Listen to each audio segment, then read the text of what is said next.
The 2060 Prophecy. How Isaac Newton used math to decode the apocalypse. We all know who Isaac Newton was. He is the father of modern physics.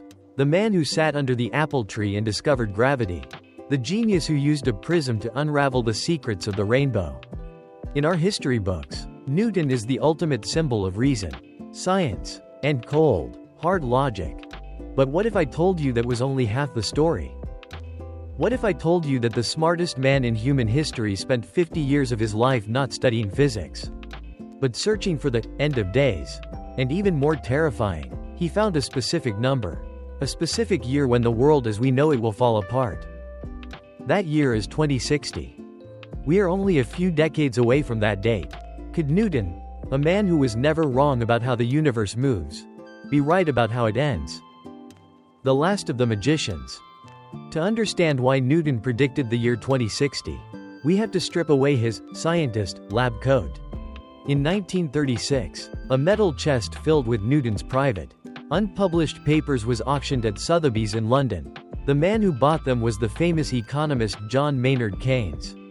When Keynes opened the chest and began reading Newton's frantic handwriting, he was shocked. Keynes famously declared, "Newton was not the first of the age of reason. He was the last of the magicians." The millions of words in that chest didn't talk about gravity or calculus.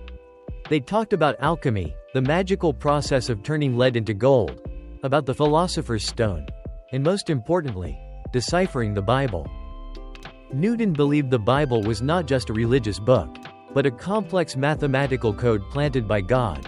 He believed that if he could solve this code, he could calculate the future of humanity. The mathematical formula for the apocalypse.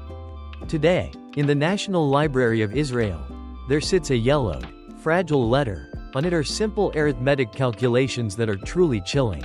Newton wrote them under a secret pseudonym, Jehovah Sanctus Unus. His focus was the Book of Daniel in the Old Testament.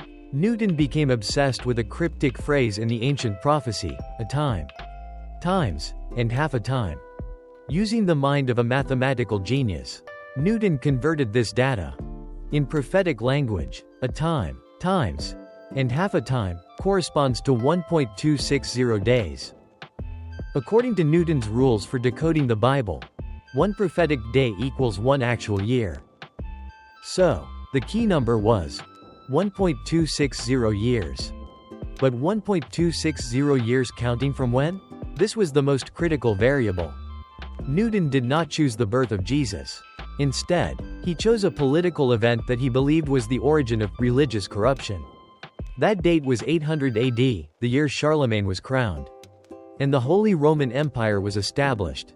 Newton believed this was the moment the Great Deception began to rule the world. His equation was terrifyingly simple. 800, start date, plus 1260, duration, equals 2060. Next to this calculation, Newton scribbled a cold, definitive note.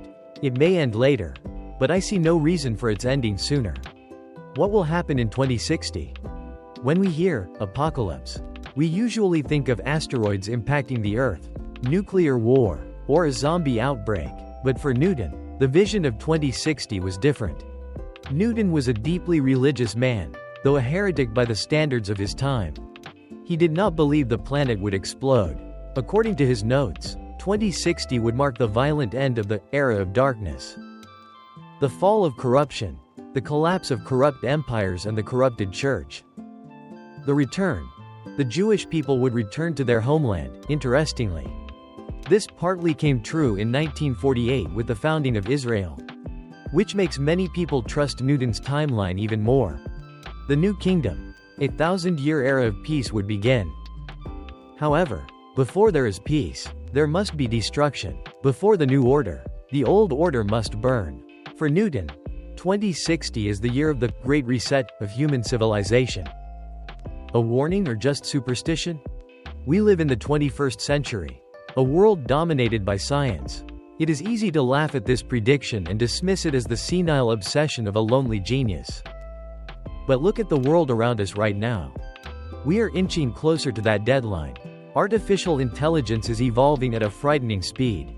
Climate change is threatening our survival. Geopolitical tensions are higher than ever. There is a strange coincidence here. Many modern futurists and tech experts predict that the years between 2045 and 2060 will be the moment of the singularity, the point where AI surpasses human intelligence and changes society forever. Did Newton see something in those biblical numbers? Or was he simply trying to find order in a chaotic world? Just as he found the laws of gravity? Isaac Newton once said, "I can calculate the motion of heavenly bodies, but not the madness of people." Perhaps 2060 isn't the day God destroys the earth. Perhaps it is the deadline when humanity finally pays the price for its own madness. The clock is ticking, and from the 17th century, Isaac Newton is still watching us through those old, tattered pages with that haunting number, 2060. Do you believe him? However, these were merely Newton's personal studies. The absolute truth regarding the end of days must be grounded in the standards of the Bible, as the scriptures contain undeniable historical evidence. Yet, there is only one way to correctly interpret these prophecies. We must seek the Lord Jesus upon his second coming. Only through him can we know the exact timing of the apocalypse. And many believe that this final era will unfold within our own lifetime.